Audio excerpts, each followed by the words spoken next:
Right now, somewhere on the planet, someone is lifting a spoonful of rice to their mouth. It is such an ordinary moment that nobody filming it would think twice. Steam rising off a bowl. A fork or a pair of chopsticks. Maybe it is lunch at a desk, maybe it is dinner with family, maybe it is the cheapest meal someone can afford this week. It is, without question, one of the most repeated human actions on Earth, happening billions of times today alone. And here is the twist nobody eating that spoonful is thinking about. That single bite connects the person holding it, directly and unbroken, to a woman crouched in a marsh over 9,000 years ago, making a choice so small she never could have understood what it would become. That bite has, at various points in history, been worth more than gold, been prayed to as a living god, been the reason human beings were dragged in chains across an ocean, and been the reason a government in the 20th century collapsed within weeks. The most unremarkable meal on the planet is actually one of the most dangerous and most fought-over objects human beings have ever created. This is the history of rice, the grain that built half the world, and to understand how something this ordinary became this powerful, we have to go back to the moment it was never supposed to survive at all.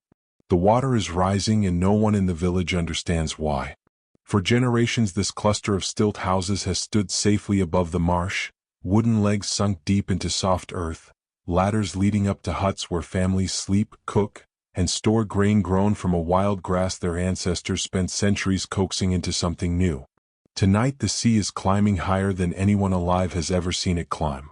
By morning, the settlement known today as Kwahukio will be gone, swallowed by the rising coastline of what will one day be called China. Everything these people built, everything they figured out about taming a marshweed into food, is about to vanish underwater. This is not the end of the story. It is the beginning. Because the descendants of these drowned villagers will carry what they learned inland, upland, forward, and the crop they were quietly perfecting on the edge of that vanishing marsh will go on to become the very thing sitting in that bowl, on that spoon, right now, thousands of years later. Before any of that, before pyramids, before writing, before the wheel, there was simply a woman crouched at the edge of a marsh, somewhere in the Yangtze River Valley, nearly 9,000 years before the present day. She is not a farmer. Farming does not exist yet. She is a forager, gathering wild grass seeds the way her mother did and her mother before her. But she has noticed something small and strange. Some of the seed heads shatter and scatter into the mud the moment she touches them, spilling their grain before she can collect it. Others cling stubbornly to the stalk, waiting to be gathered whole. She keeps the ones that wait. She has no name for what she is doing. There is no word yet for domestication, for selection, for agriculture. She simply notices that the grass that waits for her is easier to harvest, and so, season after season, she and the people around her keep choosing it, keep favoring it, keep quietly rewriting the genetic instructions of a wild plant without knowing that is what they are doing. It will take more than 1,000 years of this slow, patient, invisible labor before the plant fully commits to its new relationship with humanity. No one who begins this process will live to see it finished. That is the first and most important truth in the story of rice. It was not invented. It was inherited, one uncelebrated harvest at a time, by people whose names did not survive but whose choices changed the species. If a single bite of rice can trace back to a woman standing in mud 9,000 years ago, imagine what else this grain has quietly survived to get to your plate. Subscribe to BeforeCommon now because the next turn in this story is even stranger than the last. By the time the settlements along the Yangtze Valley are flourishing, something remarkable has happened to the landscape itself. People are no longer simply gathering rice where it grows wild. They are reshaping the earth to make more of it grow. At sites like Kwahukio, archaeologists will later uncover pile dwellings built on stilts above the wetland, connected by wooden ladders, alongside something almost unbelievable for its age, a dugout canoe carved from a single pine log, over 5.5 meters long, its prow still intact after 8,000 years underwater and mud. Beside it, pottery bonded together with wild rice husks. Bones of some of the earliest domesticated pigs and dogs in the region. This is not a primitive camp. This is a community of engineers, boat builders, and plant breeders who simply left no written record explaining what they knew. And then the sea takes it all. A marine transgression drowns Kwahukio around 7,000 years ago, the coastline swallowing homes, canoes, and fields in what must have felt, to the people living through it, like the end of the world. But cultures do not always die when their villages do. The woodworking knowledge, the seafaring skill, and above all the relationship with rice carried forward into the settlements that rose after the water receded. Cultures with names like Himudu, spreading rice cultivation further along the coast and inland. What began as a drowned village becomes the seed of a civilization. By roughly 4,000 years ago, something else has happened, something with consequences that will echo for the rest of this story. Domesticated rice has split into two distinct lineages, Japonica and Indica, and traders and migrant farmers have carried rice from China into the Ganges region of India, where it hybridizes extensively with local wild rice populations already growing there. For a long time, scholars believed Indian rice had been domesticated entirely independently, a second miracle happening on a second river. The genetic evidence tells a stranger story. The rice that generations of Indian farmers believed was theirs alone actually carries the fingerprints of that first anonymous woman on the banks of the Yangtze, thousands of kilometers and thousands of years away. The grain you think belongs to your homeland may have traveled further and stranger than you were ever told. This is where the story stops being a quiet tale of one river valley and starts becoming something much bigger, a slow-motion invasion of the entire world, one grain at a time. Rice does not travel quickly. It travels expensively, and it travels through people who understand exactly what they are carrying. Picture a merchant standing at a caravan stop somewhere along the Silk Road, centuries before Europe has ever tasted this grain. He is not moving sacks of rice by the ton. He is moving small, careful quantities, packed like something precious because that is exactly what it is. To him, rice is not food for the masses. It is a luxury item, ranked alongside silk and rare spices, something wealthy households will pay handsomely for. A fellow trader asks him why he bothers with something so slow to grow and so heavy to carry when there are easier goods to sell. He does not hesitate. Because the people who can afford it will keep paying more for it than almost anything else in this caravan, he says. From roughly the 2nd century onward, this is how rice creeps westward, not as a staple crop but as an exotic indulgence, moving along overland trade routes and maritime lanes stretching from the Indian Ocean to the Mediterranean, one small expensive shipment at a time. For centuries it stays this way. A rare thing. A rich man's food. Nobody in Rome or Persia is planting rice paddies. They are importing tiny amounts and treating it the way modern households might treat imported saffron. Then, in the 8th century, everything changes at once, and it happens through conquest, not trade. Moorish armies sweep into the Iberian Peninsula from North Africa, and for the first time, rice is not just imported into Europe, it is grown there in large quantities on European soil. Imagine a Moorish farmer standing in a newly flooded field somewhere in southern Spain, showing a local laborer the strange, deliberate act of flooding land on purpose. The laborer is confused. Why drown good farmland, he asks. The farmer answers simply, because this plant does not fear water the way your wheat does. It was born in a marsh.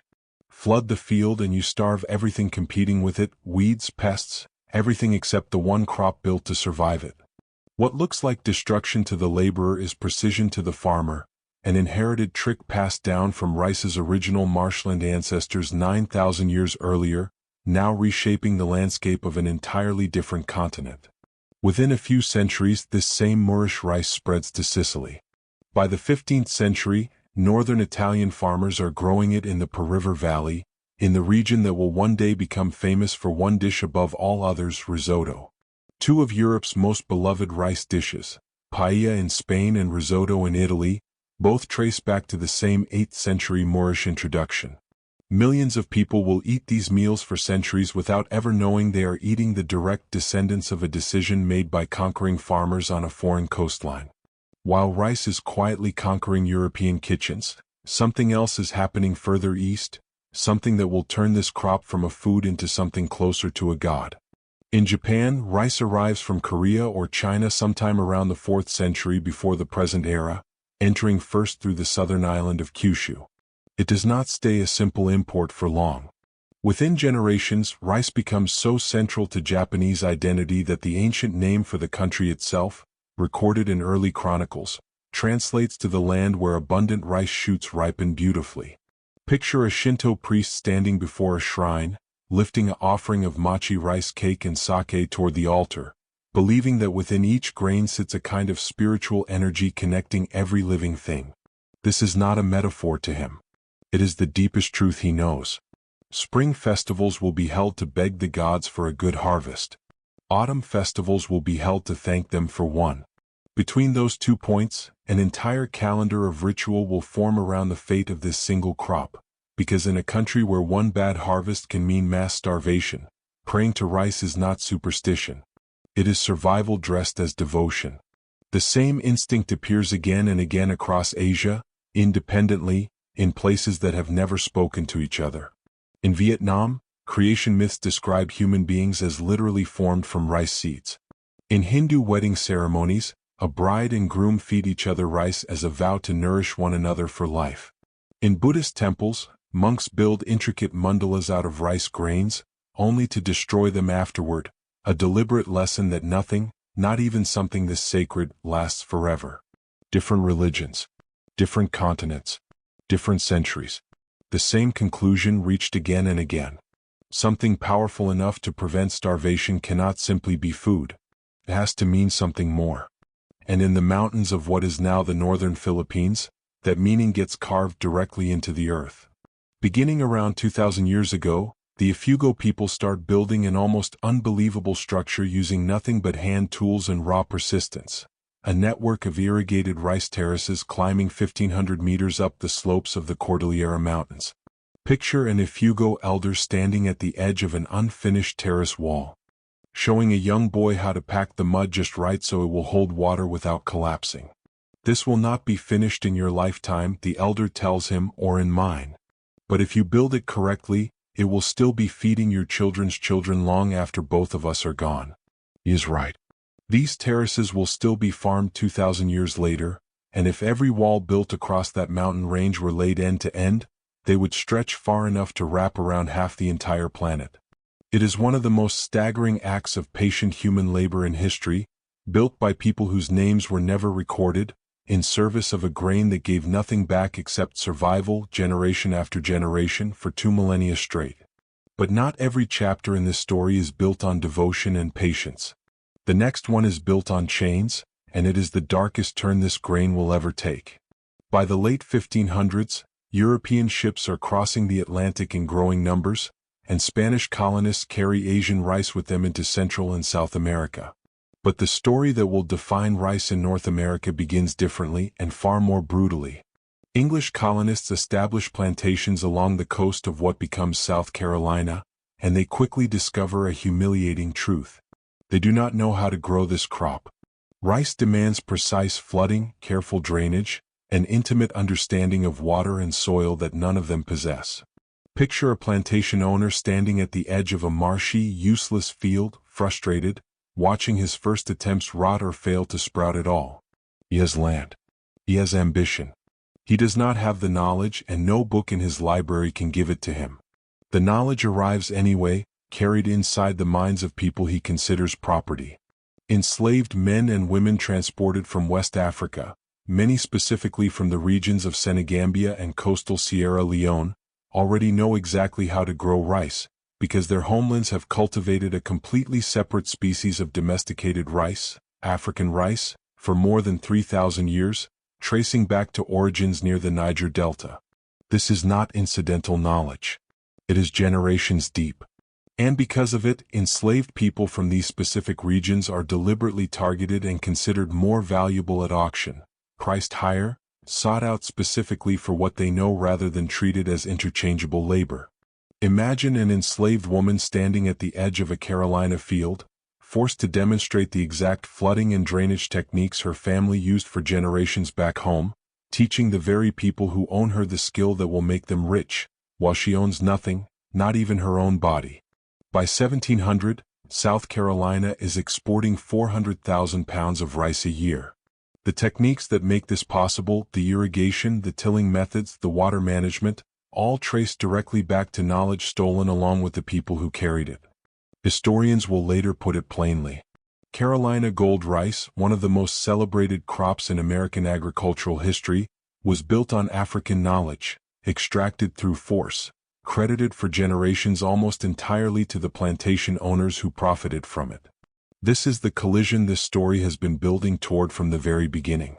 Two separate acts of human ingenuity, one along the Yangtze 9,000 years ago, one along the Niger Delta 3,500 years ago, each developed independently, each carrying forward the same quiet brilliance of ordinary people who learned to read water and soil and turn a wild grass into food.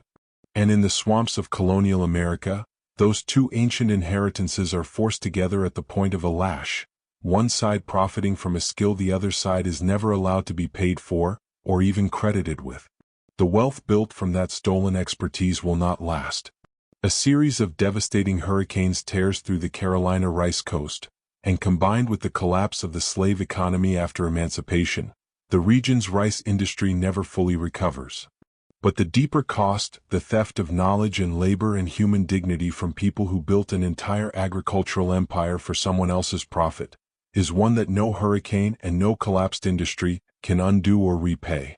If a story this heavy, this human, and this true has your full attention right now, this is exactly why BeforeCommon exists. Subscribe because rice is about to nearly break the modern world not once but twice. Fast forward to the 1960s. The crop that survived drowned villages, sacred rituals, and slave plantations is now facing its greatest test yet, feeding a human population expanding faster than anyone in history has ever seen. Demographers are warning of famine on a scale the modern world has never confronted. Entire regions of Asia and Africa are projected to run out of food within a generation. Picture a plant breeder at a research institute in the Philippines, hunched over rows of experimental rice, searching for a single genetic mutation that could change everything. He finds it in a short, stubby variety that should look like a failure, a stunted plant compared to the tall traditional strains farmers have grown for centuries. But this short stature turns out to be the key. The mutation affects how the plant responds to a growth hormone, and instead of wasting energy growing tall, stumbling over its own weight in the wind and rain, the plant channels that energy directly into producing more grain. They will call it IR8. Farmers will call it miracle rice. In Cambodia, the timing could not be more desperate. After the Khmer Rouge era leaves only 6 million survivors, many on the edge of starvation, the country's rice production has collapsed. Within a decade of adopting these new high-yield varieties alongside improved irrigation, Cambodia becomes rice self-sufficient again, producing nearly as much rice as it did before the collapse, but on half the farmland. A famine that demographers considered nearly inevitable simply does not happen, not because of luck, but because of a single genetic mutation found hiding inside an unremarkable, short, stubby plant. But rice has one more warning left to deliver about what happens when the world takes it for granted. In July of 1918, in the small fishing town of Yuzu in Japan, a group of local women confronts merchants over the price of rice, which has been climbing for months while wages stay flat. It starts as a peaceful petition. Within weeks it becomes the largest, most violent uprising in modern Japanese history. The government's own decision to buy up rice stockpiles to feed troops being sent into Siberia accelerates the shortage even further, and public anger spreads to nearly 500 towns and cities across the country. Over 100,000 troops are deployed to put down the unrest. Tens of thousands of people are arrested. And within weeks, the sitting prime minister's entire cabinet resigns, brought down not by war, not by scandal, but by the price of rice. 9 decades later, the world learns the same lesson again. Between January and April of 2008, the international price of rice more than triples in a matter of months, driven not by an actual shortage of rice, but by fear itself, as major exporting nations restrict shipments to protect their own populations, triggering panic buying that turns a manageable situation into a genuine global crisis. Cyclone Nargis tears through Burma the same year, destroying as much as 65% of its rice crop right after harvest, while North Korea faces yet another famine requiring 1 million tons of grain aid. A government can fall. A global market can panic.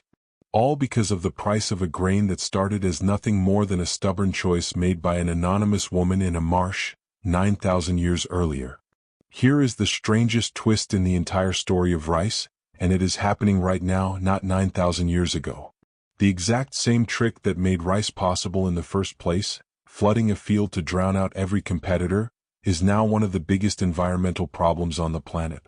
Picture a rice paddy from above, calm, green, silent, looking exactly the way rice paddies have looked for thousands of years. Underneath that still water, something invisible is happening. The flooded soil starves the ground of oxygen, and that oxygen-starved environment is the perfect breeding ground for microorganisms that produce methane, a greenhouse gas far more powerful than carbon dioxide at trapping heat. Rice paddies across the world are now responsible for tens of millions of tons of methane every year, a significant slice of total human-caused emissions, coming from a crop that also happens to feed more than half the people on Earth. The very technique that turned a wild marsh grass into civilization's most important food is now quietly working against the planet that depends on it.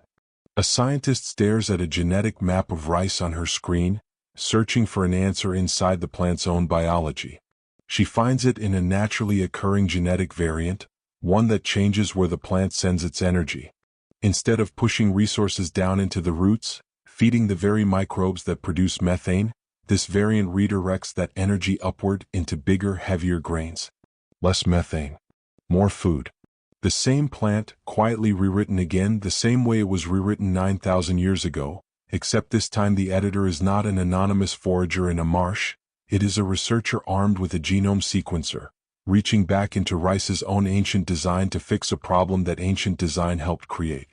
So think again about that spoonful from the very beginning of this story. That bite connects you to a woman who noticed something small and strange about which seeds clung to their stalks, 9,000 years before you were born. It connects you to a village that drowned beneath a rising sea, and to descendants who carried what they learned forward anyway. It connects you to Moorish farmers flooding fields in Spain, to Shinto priests offering rice to their gods, to an Ifugo elder telling a boy his work would not be finished in either of their lifetimes. It connects you to an enslaved woman in a Carolina swamp, forced to teach the skill that made other people rich. It connects you to a scientist in the 1960s who found salvation hidden inside a short, stubby, unremarkable plant, and to a government that collapsed within weeks because people could no longer afford to eat.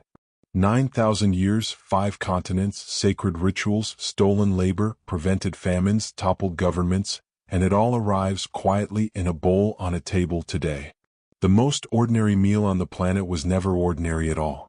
It is the longest, strangest, most consequential relationship human beings have ever had with a single plant, and it is still being rewritten right now. If this is the kind of history you want more of, the strange, hidden origin behind the things you touch, eat, and use without a second thought, make sure you are subscribed to BeforeCommon, because the next everyday object has an origin story just as unbelievable as this one, and you will not want to miss it.